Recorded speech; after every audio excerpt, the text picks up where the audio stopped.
Today we're going to be talking about a gin, because I love it when my views tank. So this was a suggestion by my patrons, and if you want some more details on how to become a patron of the channel, there'll be links down below. You can join starting at £1, and you get perks like you can ask me questions for a Q&A, and you get a monthly podcast where I talk about what's coming up next. And what else do? I do other stuff as well. There's like a full list of perks and stuff like that. It's fun and cheap. And thank you. And if you don't want to, then you can thumb the video and subscribe. That's other ways that you can help support the channel. Also, seeing as this is the first one that I'm filming since it happened, the channel hit 2,000 subscribers, which is ridiculous, to be honest. That's stupid and mad, and I say ridiculous again because it's kind of ridiculous.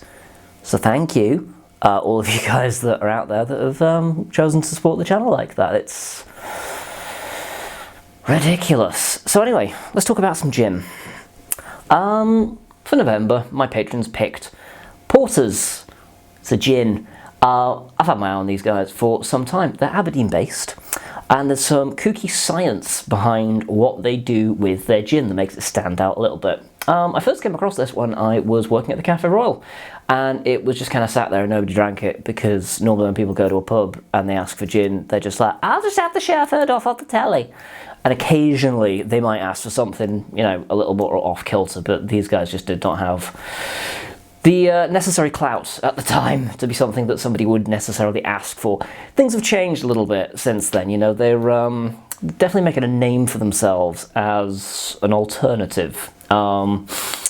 So what do I remember about these guys? Well, they're Aberdeen based. They start off in Orchid Bar, which I can actually say I have technically visited the distillery, because I had an interview there once many years ago. I was not a good fit for it at the time, probably still wouldn't be a good fit for it now really, but they showed me their like lab where they like make cocktails and stuff, and that's also where they at least started making porters. I think it's still actually made there, or if not, then I don't know, but I think it is still made there because it's still listed their address on the website. So maybe it's still where they do it. Not enough deets on that one. So, but it is made using a process called cold distillation. Now, what the fuck does that mean? They've got a weird setup. They use a vacuum still, which is basically it creates a vacuum, and it allows them to distill at lower temperatures. The idea being that the botanicals they use, which include a really gnarly thing called a Buddha's hand, which looks like if a lemon and the black goo from Prometheus came into contact with each other, that's probably what would happen to the lemon. It's a really gnarly looking citrus.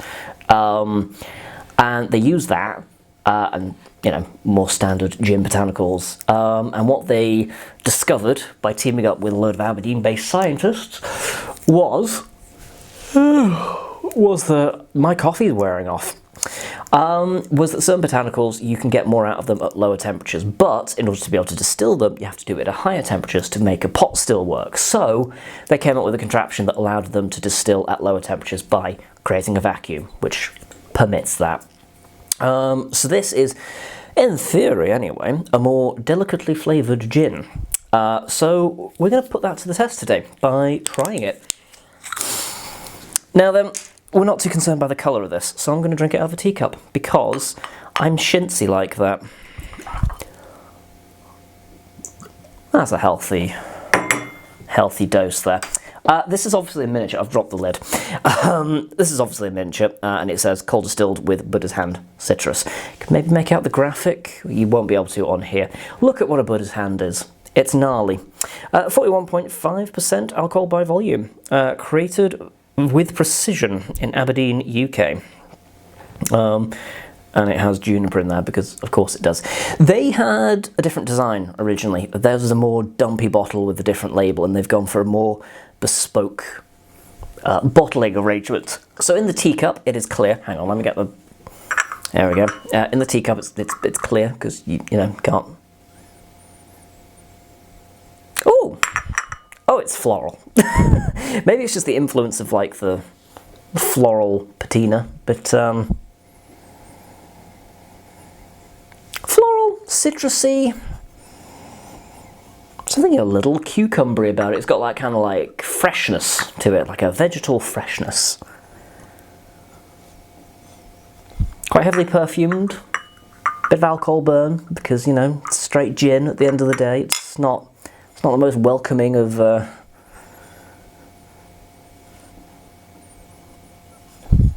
little bit peppery as well. It's an interesting nose. It's a citrusy, peppery kind of a nose. It's a gin. It's a gin. I think that's part of the reason why I kind of slowed down on doing gins, because after a while you start saying a lot of the same things. So that makes for good content. Hence why I'm trying to jazz it up with the kitschy bullshit going on here. So I'm going to try this neat, and then I'm going to stick some tonic in it, because that's how people drink gin.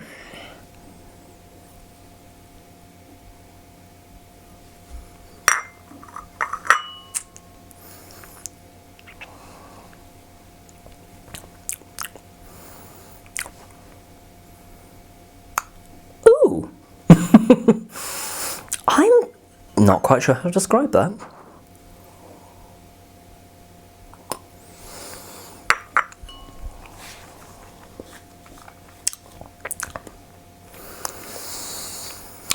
If I was to bundle it into a far too vast category, I would describe it as citrusy. But it's in a very unique way, because I can't nail down, I would presume it's the influence of the Buddha's hand, that's why I can't quite identify it.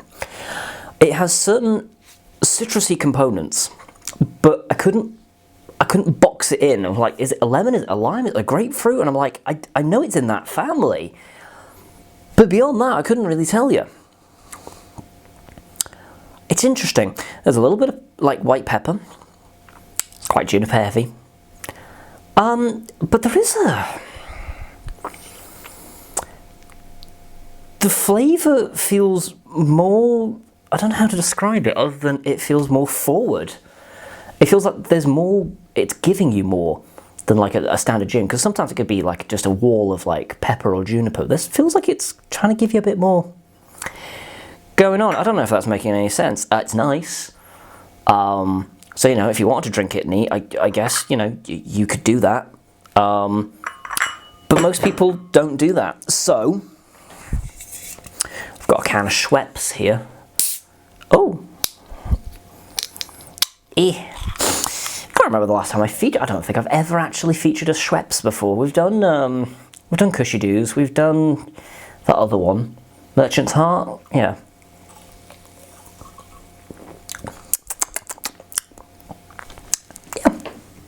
Pleasant enough tonic.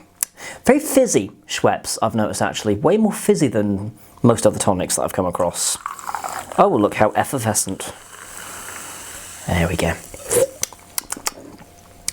Tonic water's grown on me as just a thing to drink. My dad used to keep tonic water in the house and he just used to drink it on its own, and I thought he was absolutely insane. But it's grown on me over time. So there's something, I guess. I mean, supermarket bitter lemon can still get in the bin, but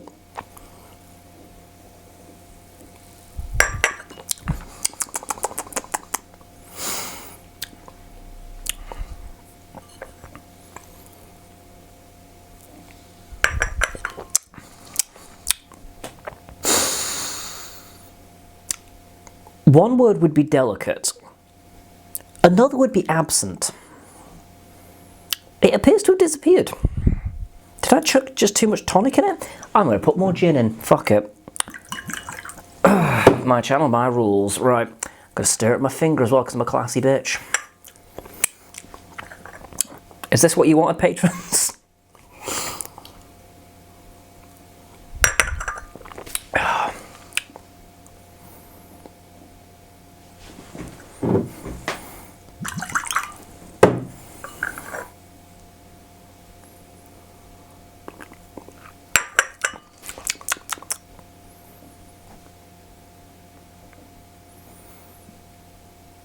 That's odd.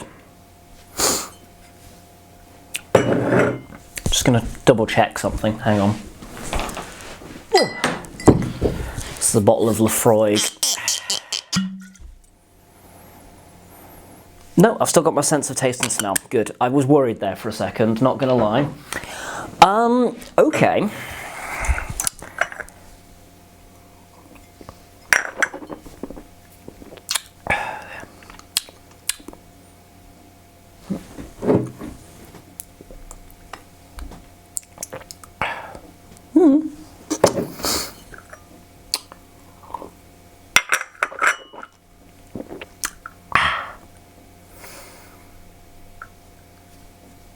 It's gone. It's just gone. There's like a little bit of like a bitterness, but honestly, that's the tonic. I mean, delicate is one thing, but it's gone. It's just gone.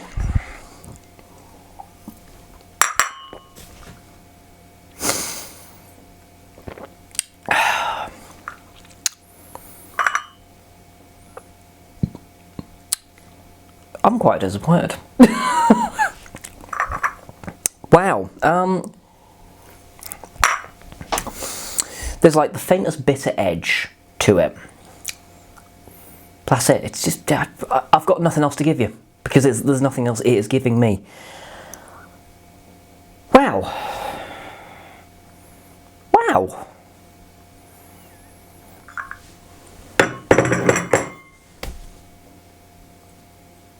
I got nothing. I've got nothing to tell you.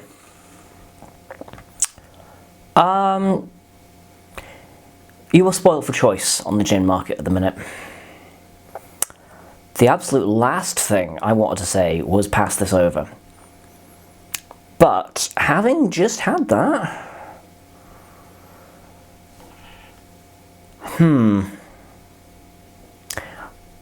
I think I'm going to revisit porters in the future. I'm going to try some of their other expressions, because they have 3. But no. It's a no from me on this one.